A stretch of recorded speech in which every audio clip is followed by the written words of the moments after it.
Bon, bon matin tout le monde. On a juste Jean-Sébastien avec moi ce matin. Comment il va Jean-Sébastien? Oublie pas ton micro est muté. Je t'entends pas là. Attends une minute. On a-tu un problème? Ah, là je t'entends. Oups. Un, deux, un, deux. Ouais, ben ça a l'air que j'ai eu un double push to talk. Faut que Ah! j'active mon micro et que je paye sur ma touche. Ah, c'est le fun ça. Bon. Change-moi une minute. Comment ça va aujourd'hui? Oh, là je t'entends plus. T'es retombé en mute. J'ai dit ça va très bien, tu m'entends-tu toujours? Ouais, là je t'entends. Bon. Donc, un petit matin de bonheur aujourd'hui. On a commencé plus tard la semaine passée avec Frédéric Allard parce qu'on avait des petits problèmes techniques. Euh, J'espère les avoir réglés cette semaine. Euh, Jean-Sébastien, de ton côté, ça va? Pas l'air d'avoir de problèmes Oui. techniques. Ok. Les Les sujets de sujets ce de ce matin. matin, on On va va commencer commencer par par l'AVEC. l'AVEC. On va faire un petit retour sur l'entrevue de Daniel Breton, Parce parce que que cette cette semaine, semaine, il a il a fait fait une une entrevue. entrevue. Ensuite de Ensuite de ça, ça, on on va va parler parler un un petit petit peu peu de de la la nouvelle de nouvelle de Toyota Toyota qui qui décide décide d'utiliser d'utiliser le le gigacasting. gigacasting. On va On aller va aller regarder un regarder peu un peu ce qui se ce qui passe se sur passe sur Internet, Internet, de de quoi quoi il il parle. parle. Puis Puis ensuite ensuite de de ça, ça, on va on va parler de parler de Porsche Porsche et et des des custom custom cells cells pour pour le le Salesforce Salesforce Group. Group. Euh, donc, Voyons voyons voir. voir. D'entrée de jeu avant tout Ouais. ça, Ouais. puis je te féliciter aussi pour ton poste d'administrateur à l'AVEC. Ben, Ben, merci merci beaucoup. beaucoup. Moi, je suis Moi, je suis bien bien heureux. heureux. J'ai été J'ai un été peu un peu surpris surpris parce parce qu'on qu'on était était comme comme plusieurs plusieurs à à avoir avoir appliqué appliqué pour pour le le poste. poste. Mais Mais ça va ça être va une être belle une belle aventure aventure avec avec Frédéric, Frédéric, voyons, Sébastien Sébastien Reich Reich et et tous tous les les autres. autres. Je Je pense pense que qu'on va on avoir va du avoir fun. du fun. Qui est présent sur les médias sociaux depuis déjà plusieurs années, depuis au moins 2018. Ouais. Ouais. Je suis pas Je suis pas toujours toujours présent à présent à 100% comme 100% comme certains, certains, mais mais je fais je mon fais mon possible. possible. Je doute pas que tu vas être une bonne édition à l'AVEC. On va On va espérer. espérer. Je Je vais vais regarder regarder les les autres, puis autres, puis on va les suivre. On va essayer de de faire de faire notre de notre possible. possible. OK. OK. Donc, Donc, L'entrevue de Daniel Breton. ouais, ouais, exactement. exactement. Donc, Donc, l'entrevue de l'entrevue de Daniel Daniel Breton, si Breton, je si je retourne retourne dans dans mes mes courriels. courriels. Plusieurs Euh, sujets intéressants, mais d'abord, je pense que c'est important de rappeler, puis c'est toujours ahurissant de voir à quel point les mythes sont toujours tenaces et qu'il y a de la désinformation qui circule toujours par rapport aux véhicules électriques étant supposément plus polluants que les véhicules thermiques, alors que ce n'est pas le cas. Effectivement. Effectivement. Puis les chiffres donnés par Daniel Breton moi, je ne m'attendais pas que ce soit aussi bien, en fait, là. Mais quand même, on parle de 5 ans, c'était 90 km à parcourir en moyenne pour les Mhm. véhicules pour être équivalent en termes d'efficacité énergétique, à être neutre en fait en termes d'efficacité énergétique. Puis dans les dernières années, on parle de 10 000 à 30 000 km. C'est ridicule maintenant. Là. Ouais. Ouais. Faut pas Faut pas oublier oublier aussi. aussi, Faut pas faut pas aussi oublier que les chiffres de Daniel Breton, ils se basent aussi sur le fait qu'on est au Québec. On utilise beaucoup d'électrohydraulique. De la misère, moi, ce matin, bouge pas, je vais prendre une gorgée de café, ça va peut-être m'aider. hydroélectricité. Hydroélectricité, et voilà. Donc, Donc, c'est sûr c'est que sûr que d'une d'une place à place à l'autre, si l'autre, on si on parle parle peut-être peut-être plus plus des des États-Unis, États-Unis, quoique quoique il s'améliore s'améliore beaucoup. beaucoup. Il Il y y a a en en France France aussi, aussi, en en Europe. Europe.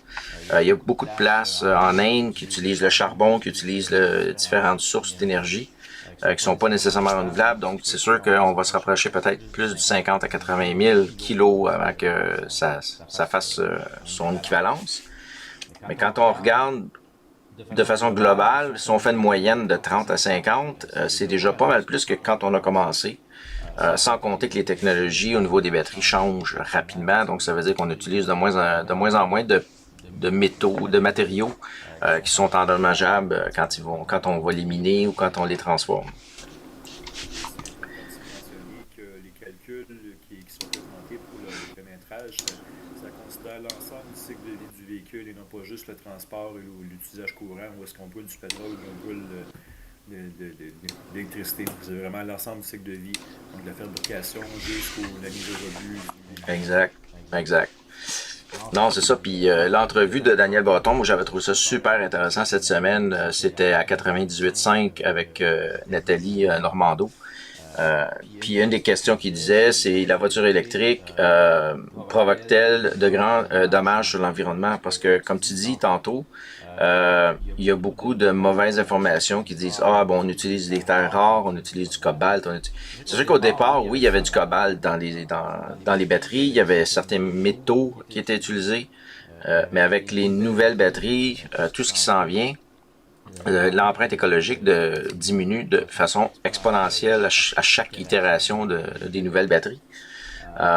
Donc, ma question aussi dans cette optique-là, c'est est-ce qu'on préfère continuer à polluer un peu avec une batterie et dans le fond tout ce que ça implique, ou est-ce qu'on continue à rouler avec une voiture à essence qui, dans le catalyseur, a 200 fois plus de terres rares qu'une voiture électrique? Polluer, c'est des grands mots parce que la batterie est presque entièrement recyclable. Oui, 95%. 95%, exact. Puis je connais pas personne qui est capable de recycler de l'essence après l'avoir brûlé. Je veux dire, c'est du gaz, puis ça brûle, il y a de la boucane, c'est des particules. C'est... L'essence est de plus en plus difficile, du moins le pétrole est de plus en plus difficile à aller chercher, demande de plus en plus d'énergie, endommage de plus en plus l'environnement. Il me semble que c'est logique que la transition vers l'électrique ou autre chose de l'énergie renouvelable, c'est la voie pour les solutions permettent de contrer les changements climatiques. Non, tout à fait. Ben c'est ça. Je pense qu'il faut vraiment se poser la question à savoir est-ce qu'on veut continuer à utiliser l'essence, remplir les poches des pétrolières aussi, parce que quand on va chercher, on va faire le plein d'une voiture à essence, il y a des taxes, il y a un paquet de choses, mais est-ce que on redonne localement? Non. L'hydroélectricité ici au Québec, on redonne directement au Québec. Si on va ailleurs, quand on va recharger, ben ça va être l'entreprise d'énergie locale qui va en profiter. Fait que c'est une façon aussi d'améliorer le commerce interne d'un pays pour être capable de garder dans le fond l'économie. Y avait-tu une autre section de l'entrevue que tu avais écoutée qui t'a frappé aux yeux? Ou plutôt aux oreilles dans ce cas-ci, étant donné que c'était une entrevue radio.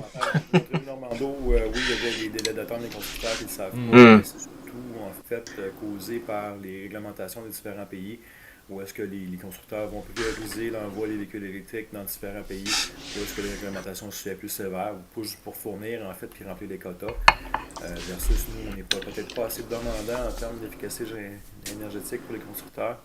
Ce qui fait que les délais d'attente, mais on ramasse les miettes que d'extra, en fait, ailleurs dans le monde. Oui, effectivement.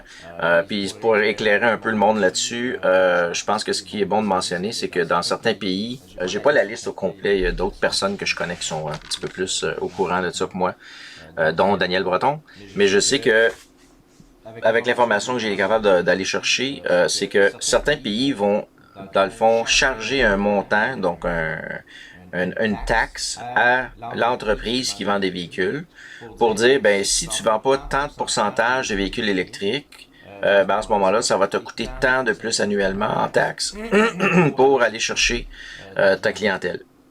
Donc, si on fait un chiffre rapide, là, mettons, on dit que mettons c'est 5 ou 10% par véhicule vendu à essence que dans le fond l'entreprise paie. Là, je pense à ça, je vais aller voir ça ici. Là. Il parle juste du Québec. Évidemment, ils disent que la norme zéro émission, le IVZE.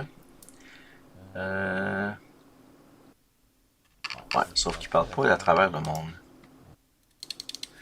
Ouais, parce que le problème, c'est pour pas faire attendre tout le monde, mais le problème, c'est vraiment ça, c'est que un véhicule au Québec qui est vendu ici a un certain incitatif au niveau du consommateur, mais pas d'incitatif au niveau du constructeur. Donc, il n'y a pas de taxe que le constructeur paye. Il paye s'il vend plus de véhicules à essence que s'il vend plus de véhicules électriques. Donc, ça fait que si l'entreprise, disons Ford, GM, Toyota ou les autres, ils sont pénalisés à chaque fois qu'ils vendent un véhicule à essence, disons, à un pays en Europe, ben c'est sûr que les véhicules qu'ils créent ici, ils vont les transporter directement en Europe pour dire on va les fabriquer ici, on a les usines, on va se dépêcher, on va les envoyer là-bas. Et donc, ça diminue la quantité de véhicules disponibles pour les consommateurs en Amérique du Nord. Puis ça, c'est quelque chose qu'il va falloir qu'il change parce que les normes sont pas pareilles à travers le monde, que ce soit au Japon, en Chine, en Inde, en Europe. Toutes les normes sont différentes, mais sont beaucoup plus strictes ailleurs qu'au Canada.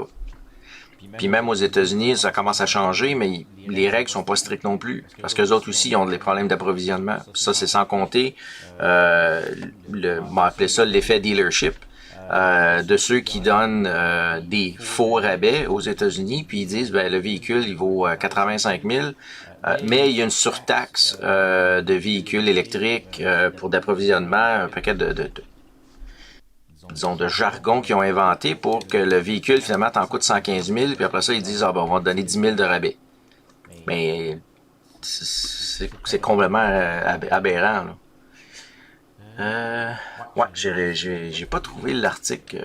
Je pense que je passerai pas trop de temps là-dessus non plus, parce que sinon... On a des stratégies de certaines chaînes de magasins, pour ne pas les nommer, là, qui font des rabais de feu de 70% de rabais, là. Oh, ouais. Les prix avant.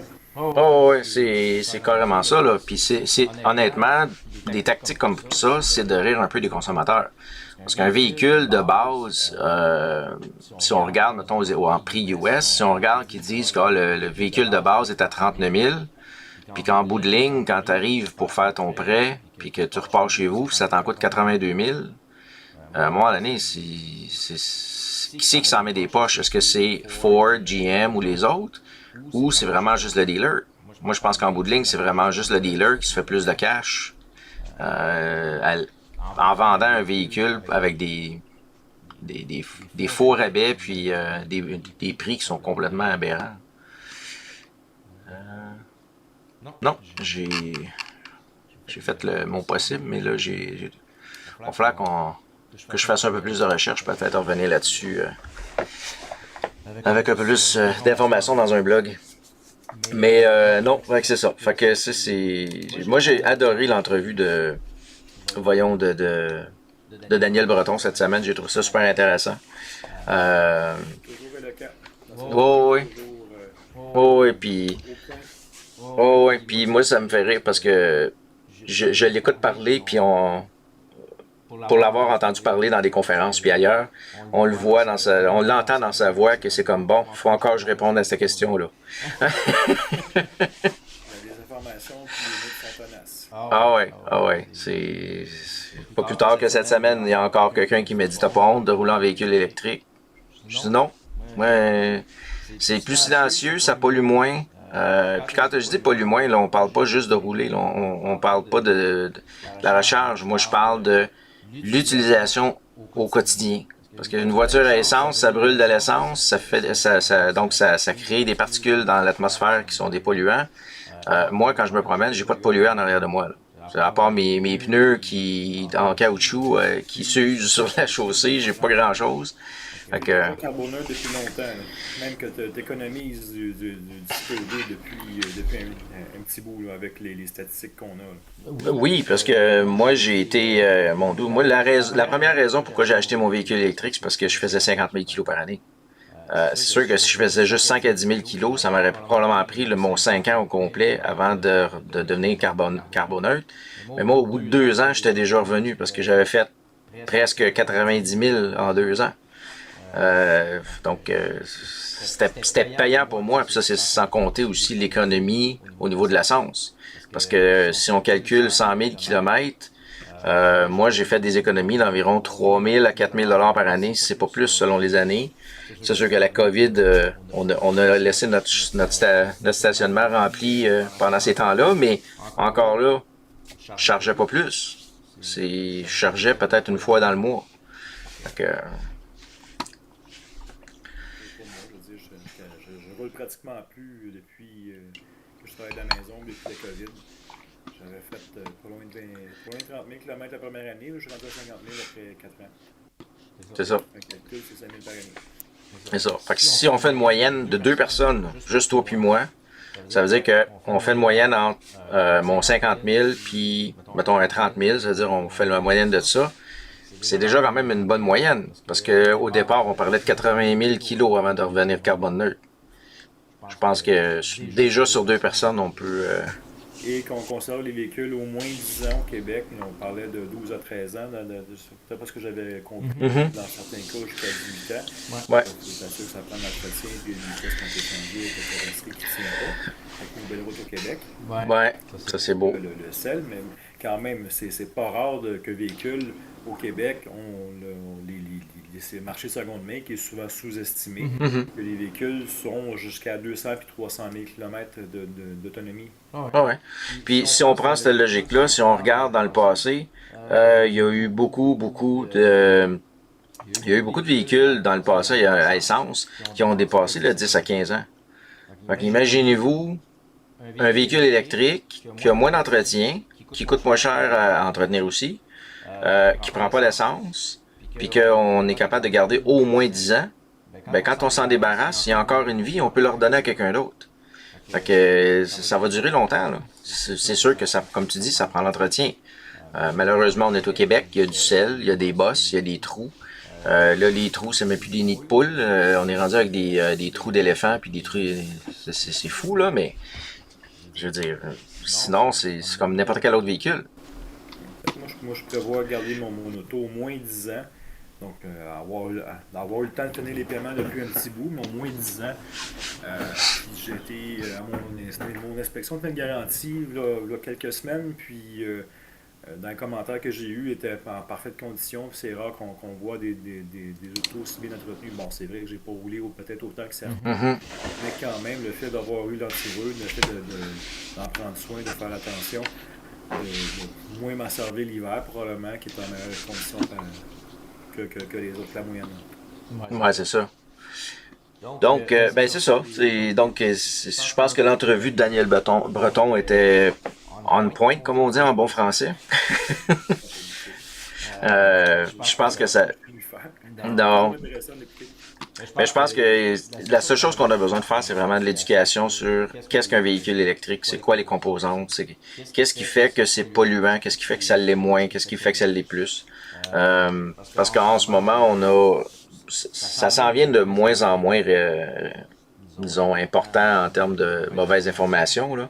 Mais il y a quand même beaucoup de mauvaises informations qui sont poussées par différents groupes parce qu'ils ne veulent pas voir les véhicules arriver. Eux autres, c'est non, c'est à l'essence. Ah oui, c'est sûr. C'est sûr. Ce sera pas facile, c'est une adaptation. Juste le fait que le monde dise il n'y a pas assez de chargeurs sur les routes. Ben, si je fais juste regarder Tesla, c'est partout. Jusqu'à là, j'ai jamais eu de problème, je me promène. Mais encore là, est-ce que j'ai besoin des chargeurs sur la route? Non, parce que 90 à 95% du temps, je charge à la maison. J'arrive à la maison, je regarde la charge, j'ai pas besoin de charge, je m'en vais me coucher, le lendemain je me lève, je vais travailler, je reviens. Oh, là, je reviens le soir, là j'étais à, je sais pas, 10, 15%, là je vais charger mon char, m'en vais me coucher, le lendemain je me relève, il est à 80, 90 ou même 100%. Que ça, il y a 4 ans, moi j'ai acheté mon véhicule, je n'avais pas de chargeur à la maison, j'étais dans des blocs appartements ou des condos relativement neufs, puis le propriétaire ne voulait pas, ou du moins n'avait pas la capacité de rajouter des chargeurs dans le bâtiment parce que les compteurs d'hydro étaient quand même assez pleins, puis il y avait pas, c'était pas dans son budget ou sa priorité. J'ai resté là quand même un an sans chargeur avec mon véhicule. J'ai jamais eu aucun problème. Oui, je pouvais charger sur les bornes niveau 2 ou sur les bornes Tesla au besoin. Mais les bornes niveau 2, proche du travail, ça me suffisait. Une fois par semaine l'été, 2 fois par semaine l'automne, puis dans les pires fois, 3 fois par semaine. Ouais. Mais faut pas oublier que dans la transition, je pense que certains propriétaires ou l'adaptation justement au réseau de charge a été peut-être oubliée au départ. Mais il y a beaucoup de subventions, il y a beaucoup de programmes en ce moment pour les multiplex, les condos, etc., pour justement aider à la transition. Là, je pense qu'on est rendu dans certains cas, un manque de connaissances parce que c'est pas des programmes qui sont faciles d'accès à l'information. Mais il y a aussi, dans certains cas, c'est peut-être plus un manque, dans le fond, de vouloir. Il y en a beaucoup, mais il y a d'autres réseaux aussi. Il y a le Flow, il y a EV Charge. ChargePoint, il y en a plein, là. Il y en a un petit peu partout. Ça, c'est sans compter Tesla qui commence à devenir en plus ouvert aux autres constructeurs. Oui. Oui. C'est pas quand est-ce que ça va arriver ou ça va être compatible, en fait, que les autres, je ne sais pas si ça prend un adaptateur, probablement que oui, j'ignore ce détail-là, mais ils sont censés être ouverts aux autres constructeurs. Oui, ben là, justement, on en a parlé dans mon podcast stream la semaine passée. Ford, GM, Flow, j'en ai oublié une couple, là, mais il y en a une couple de plus aussi cette semaine. Il y a d'autres constructeurs de bornes qui ont adopté la norme NACS. Donc, tranquillement, la version CCS des chargeurs va disparaître. Donc, on n'aura plus besoin d'adapteurs. Tout le monde va utiliser le connecteur Tesla. Ford et GM ont annoncé comme de quoi qu'à partir de cette année, ils commençaient la transition et que l'installation devrait être 2024-2025 pour être capable de transformer tous leurs véhicules compatibles avec du standard NACS. Ça rappelle un petit peu la guerre bêta-VHS de notre époque, mais bon. C'est en plein ça. C'est exactement ça. La même chose, la guerre avec le Blu-ray puis le HD DVD qu'on avait à un moment donné. C'est en plein ça qui est arrivé. Là, le Charge-In, Charin, qui ont essayé de mettre le standard CCS, ils se sont révélés aux clients qui disaient, ben voyons donc, c'est bien trop gros comme connecteur, ça n'a pas de sens. Puis aussi le standard qui fait que le CCS, la vitesse de recharge en ce moment est capée. Donc en ce moment, il faudrait passer soit au CCS2 ou trouver un nouvel adapteur plus tard pour aller plus vite. Tandis que avec les recherches, puis avec ce que Tesla a annoncé, avec le même connecteur, on peut aller chercher 1 mégawatt. Donc, ouais, mais l'avantage de Tesla, eux autres, c'est qu'ils ont des fils qui sont refroidis au liquide. Fait qu'à ce moment-là, eux autres, le côté chaleur, il est déjà pris en compte. Ils n'ont pas besoin d'aller plus loin. La seule chose qu'ils ont besoin de faire, évidemment, là, quand on parle d'un mégawatt, ça va être d'ajuster le réseau électrique en conséquence. Mais je veux dire, quand tu as un standard comme ça qui est déjà, disons, c'est quasiment un standard, même si c'était pas un standard. Après ça, on regarde la quantité de chargeurs Tesla des réseaux électriques, moi, je m'excuse de t'interrompre, mais j'ai assez hâte que l'énergie solaire soit de plus en plus démocratisée. Ouais, ça aussi. Que Hydro-Québec accepte d'avoir des revendeurs, c'est-à-dire que du monde personnel, puisse contribuer à rajouter du courant sur le réseau pour ceux qui produisent par les panneaux électriques. Donc des rabais ou du moins qui va aider à équilibrer les charges. Ouais. Parce que de plus en plus, on va consommer de plus en plus d'électricité. C'est pas juste par l'utilisation des autos électriques, mais de façon générale, on chauffe, là, on a certains conforts, on utilise plus d'outils, plus de machines. Oui, ça c'est sûr. Mais on consomme de plus en plus. Il faut penser à l'avenir, c'est pas juste des barrages hydroélectriques, c'est également les autres sources d'énergie renouvelable, les hydroliennes, les éoliennes et les panneaux solaires. Ouais, mais ça, si tu regardes ça, là, en ce moment, on a 45 000 superchargers, puis il y a plus de 40 000 wall connector et destination charger, destination charging sites à travers l'Amérique du Nord. Donc, je veux dire, globalement, c'est à travers le monde. Donc, si on fait juste regarder ça, si on parle de rebalancer le réseau, surtout quand on va arriver autour du mégawatt, déjà avoir des panneaux solaires sur les maisons puis avoir une redevance, ça va aider. Mais je pense que ce qui va aider encore plus, c'est le côté des power packs de Tesla en ce moment qu'ils sont en train de déployer aux États-Unis pour être capable de balancer la grille électrique. Parce que même si on a des panneaux solaires partout, c'est quoi le plus gros problème? C'est les pics de performance exactement qu'on a besoin. Quand on le fait la nuit, il n'y en a presque plus. Mais dans le jour, ça se peut que le monde il voyage, ils vont à gauche, ils vont à droite, et à ce moment-là, ben ça va prendre des centres où il va y avoir plusieurs batteries pour être capable de repatrier dans le fond l'énergie nécessaire. Donc si le réseau il dit j'ai besoin de plus de charge là, ben les batteries vont embarquer pour donner un coup pour aider justement à empêcher des drops. Parce que, comme Daniel Breton a dit encore dans un de ses entrevues, on n'a pas de problème électrique. On en a, l'électricité, on en a à perpétuité. Le problème, c'est la capacité de fournir la puissance au moment voulu. Parce que s'il y a trop de monde qui le demande en même temps, c'est pas que le réseau, il n'y en a pas d'électricité, c'est que la demande est trop élevée et on a un maximum qu'on peut donner à chaque fois. Fait que c'est juste une question d'être capable de rebalancer les charges.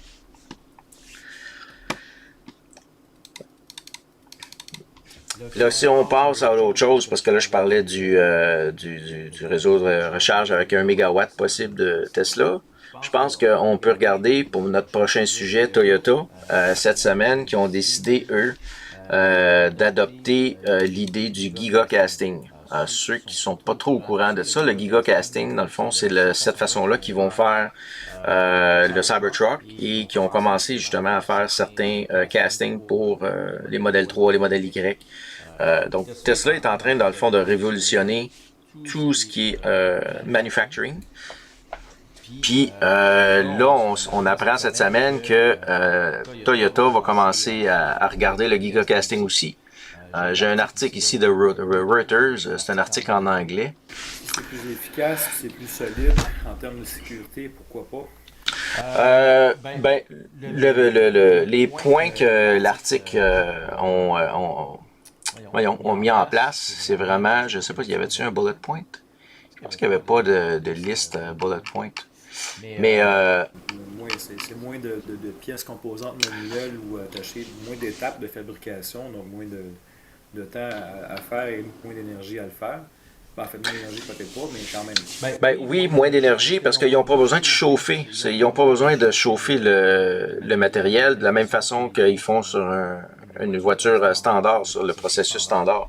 Puis si on regarde ici, en opération, ils disent que la presse elle va envoyer de l'aluminium coulé, environ 80 kg. Pour more into a mold where c'est ça. Fait qu'ils disent que ça va, dans le fond, c'est envoyé dans un moule pour être capable de former la pièce qu'ils ont besoin.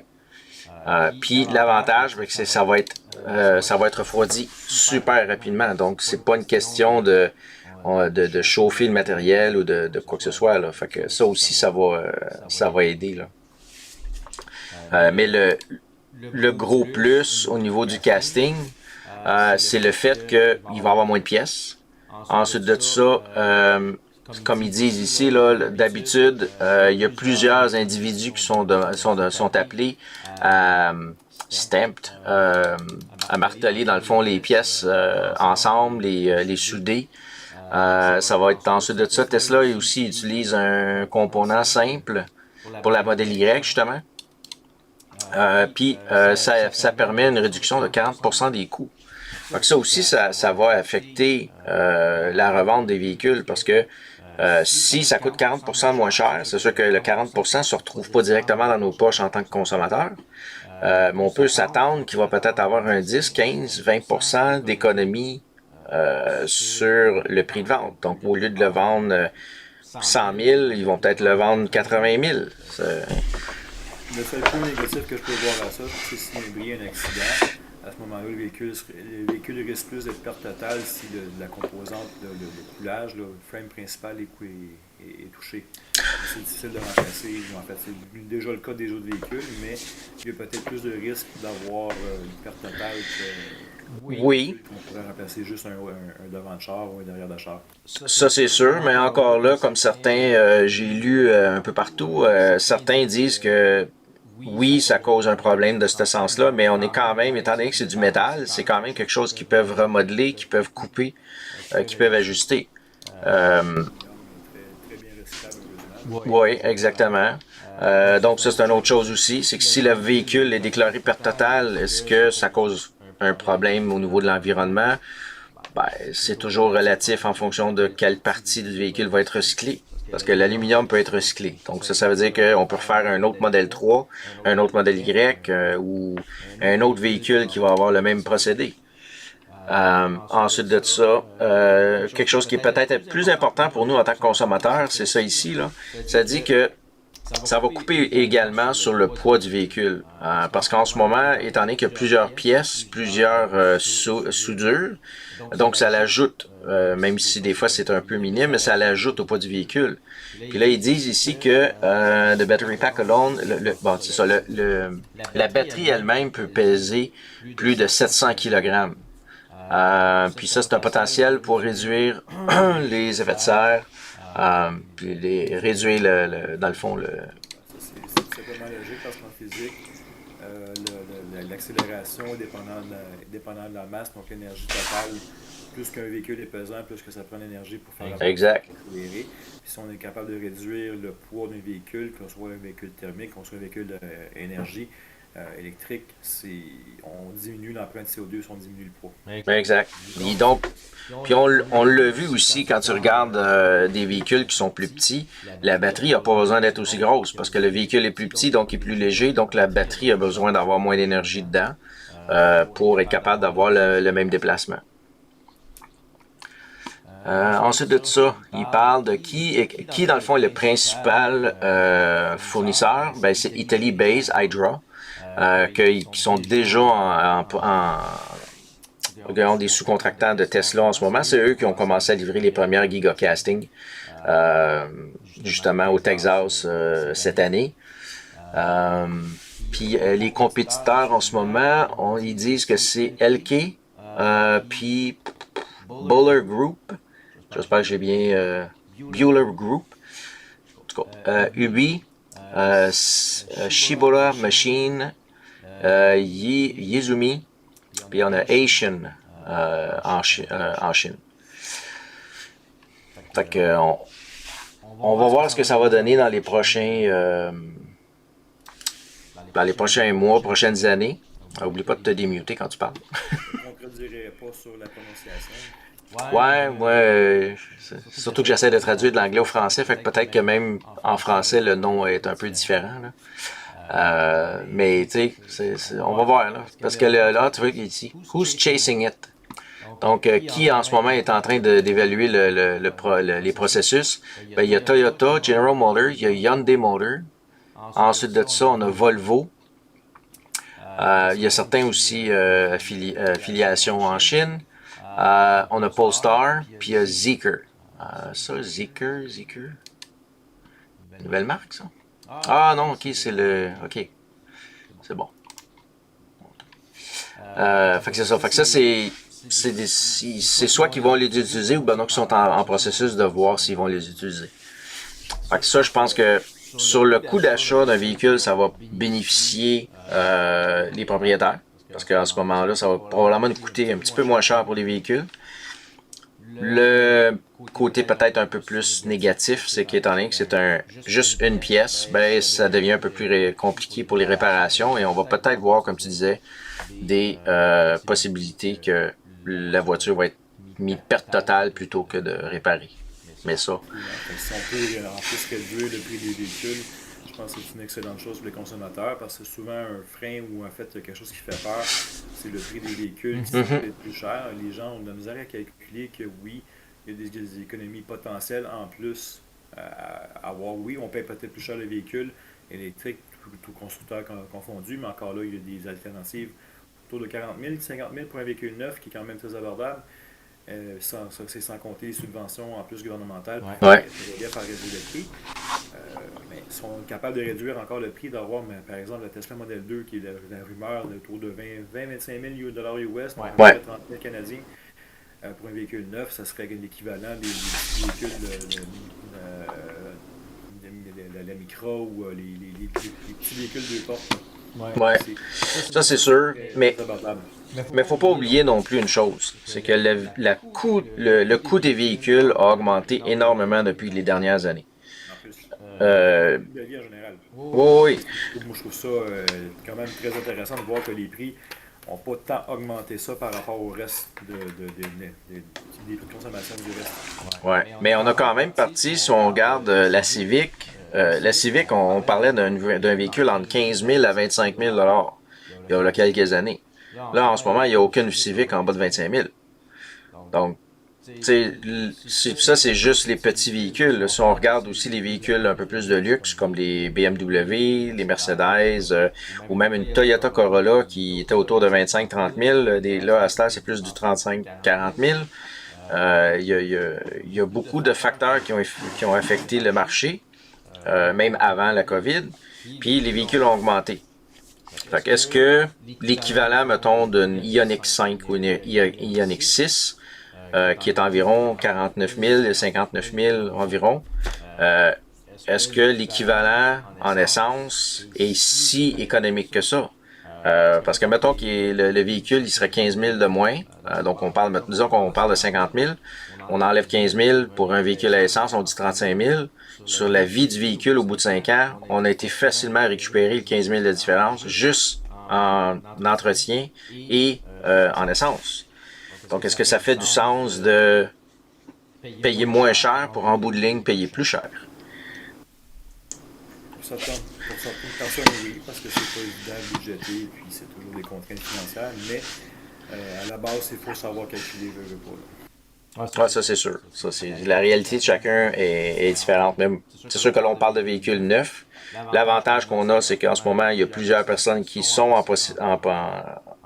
qui sont aptes à avoir un véhicule neuf. Donc, ça veut dire qu'on va avoir de plus en plus de véhicules usagés électriques sur le marché qui s'en viennent.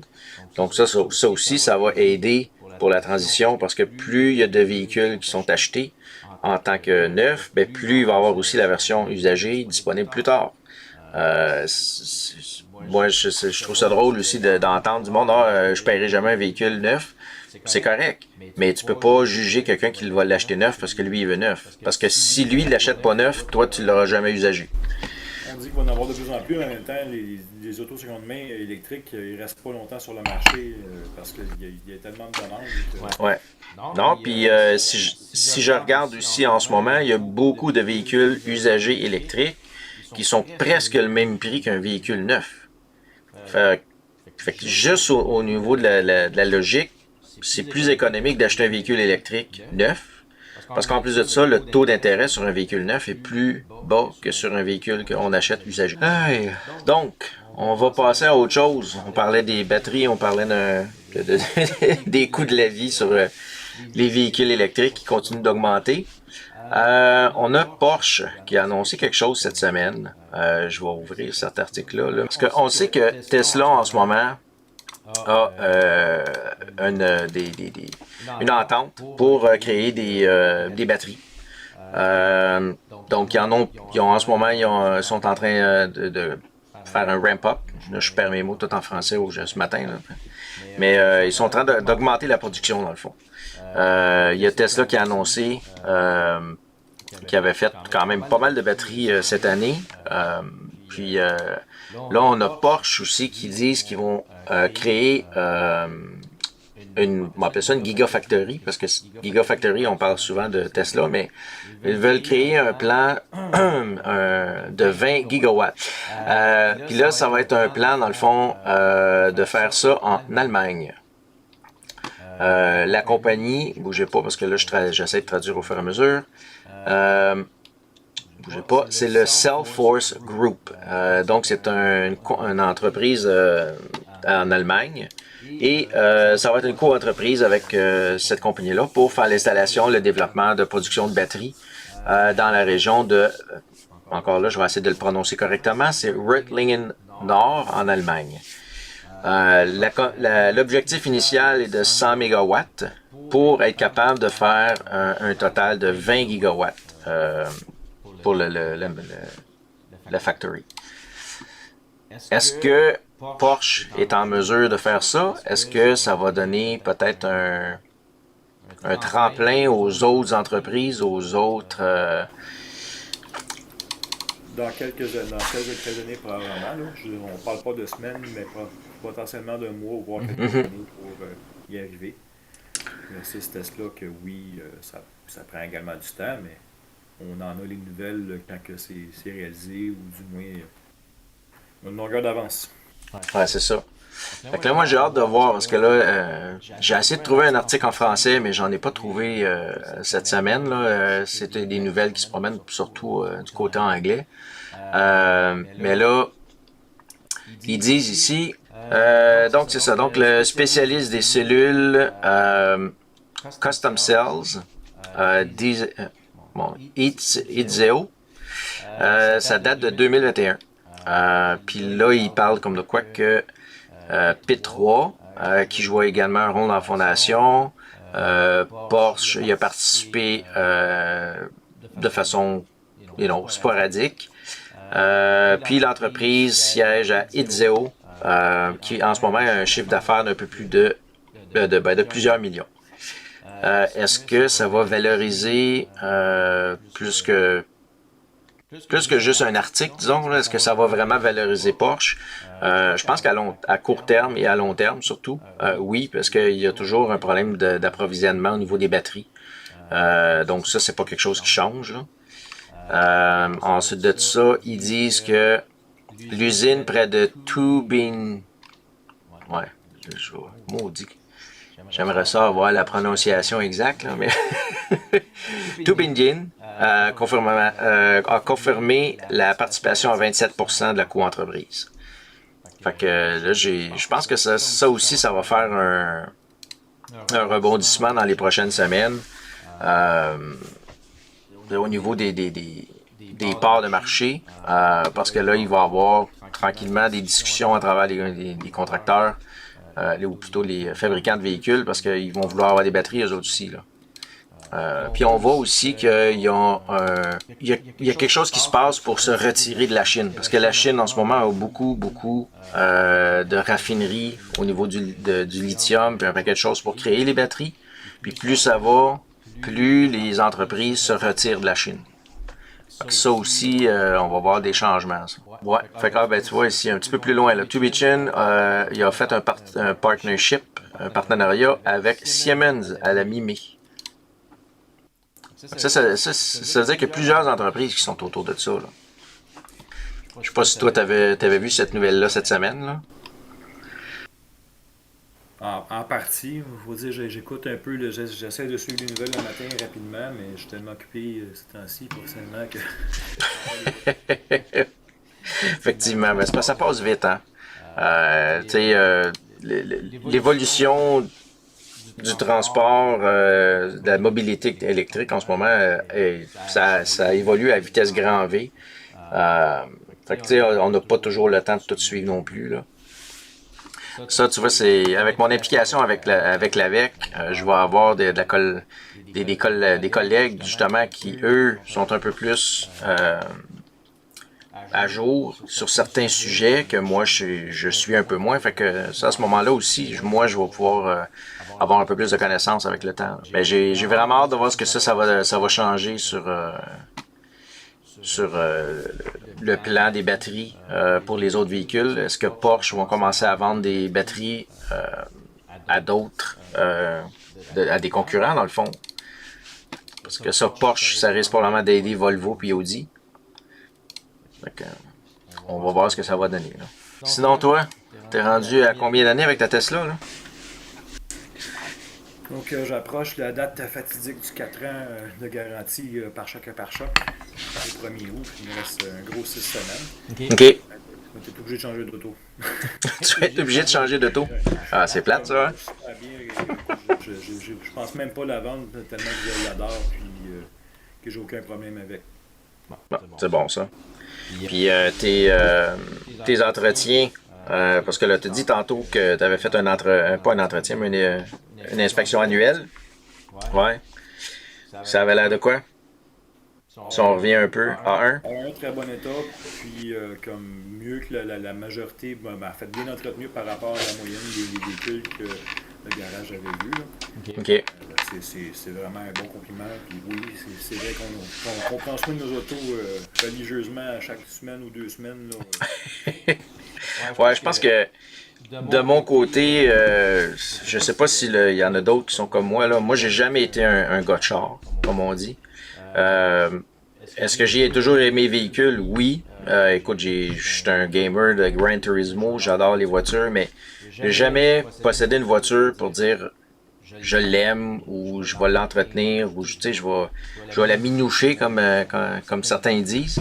Puis depuis que j'ai mon véhicule électrique, on dirait que j'ai comme, je vais y faire plus attention, je vais la nettoyer, je- Différents facteurs, moi, avec de mon côté, parce qu'anciennement, j'avais des véhicules usagés sur le de main de 8-10 ans, puis à 200 000, jusqu'à quasiment 300 000 kilomètres, puis je me disais, bon, enfin, laver l'auto, c'est une fois par été, puis that's it, puis une ou deux fois par été, puis c'est vraiment suffisant pour enlever les de l'hiver. Mais là, qu'un véhicule neuf, on dirait que c'est plus tentant de vouloir garder ça propre, c'est plus satisfaisant de garder ça propre. De mon côté, peut-être quand j'ai un véhicule blanc, puis c'est plus achalant de voir que c'est sale rapidement. Donc, oui, on veut garder ça propre. Puis tant qu'à garder ça propre, mais on met des cires pour garder ça, tenter de garder le plus propre possible. Mais également parce qu'on n'a pas d'entretien à faire, qu'on paye moins cher d'essence, puis d'entretien général, on peut se permettre d'investir un petit peu plus sur les produits de nettoyage, puis en prendre soin carrément. Ouais, c'est vrai.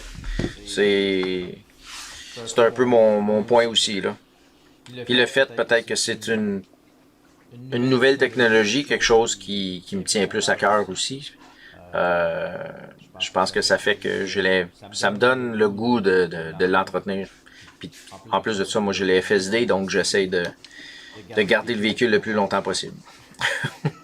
La seule chose, par exemple, c'est que je pense que c'est quelque chose qu'il va falloir que je reparle avec du monde, mais c'est quelque chose que Tesla va falloir qu'il vérifie, c'est que au niveau de la suspension, surtout à cause du Québec, je pense que ça va prendre des pièces peut-être un petit peu plus endurcies, de meilleure qualité peut-être, je sais pas, ou c'est juste parce que on est au Québec, mais il va falloir vérifier ça parce que je pense que c'est un peu dommage qu'au bout de 3-4 ans, il y a des bushings, il y a des trucs qui, normalement, sur mes anciens véhicules, j'attendais facilement au bout de 5, 6, 7 ans avant d'avoir besoin de faire quoi que ce soit. C'est sûr qu'on avait l'entretien normal. Ça m'est arrivé à 2 reprises d'être obligé de changer une suspension au complet. Ben, pas au complet tout le véhicule, mais la suspension, mettons, avant, à droite, parce que j'avais pogné un nid de poule. Mais là, Tesla, au bout de 3 ans, il a fallu qu'il remette un petit peu d'huile, il a fallu qu'il fasse des petites corrections, il a fallu que je change un des bushings pour... fait que tu sais, est-ce que c'est vraiment la qualité de la pièce ou est-ce que c'est juste que nos routes sont de plus en plus dégueulasses? Mais en même temps, je veux dire, un véhicule, que ce soit électrique ou un autre, ça ne change pas que les bearings et les bushings de table vont être maganés pareil. Là, je veux dire. Ah, c'est sûr, c'est sûr. Les véhicules c'est nos routes qui font dur. Ouais, mais c'est ça que je trouve un petit peu plate, parce que là, ça revient dans le fond à blâmer Tesla, ça revient à blâmer le consommateur, parce qu'on n'achète pas de quelque chose qui est de meilleure qualité ou quoi que ce soit. Je pense qu'il y a peut-être, à court terme, il va falloir peut-être qu'il se passe quelque chose, qu'il y a pour être capable de faire allumer le gouvernement pour dire ça nous prend les meilleures routes. Je pense que ça va faire, ça va peut-être aider. Puis ensuite de ça, ben, il restera à voir avec pas juste Tesla, mais la plupart des manufacturiers. Est-ce qu'il y a moyen d'améliorer la qualité des pièces aussi? Je pense qu'en faisant un peu des deux, ça va peut-être donner un petit coup de main aussi, là. Ben c'est bon. Fait que sur ce, on va se laisser pour la journée. On va aller occuper le reste de notre journée à nos petites choses. Fait que je te souhaite une bonne fin de journée, une bonne fin de semaine, puis écoute, on se reparle. Ouais. Alright. Bye.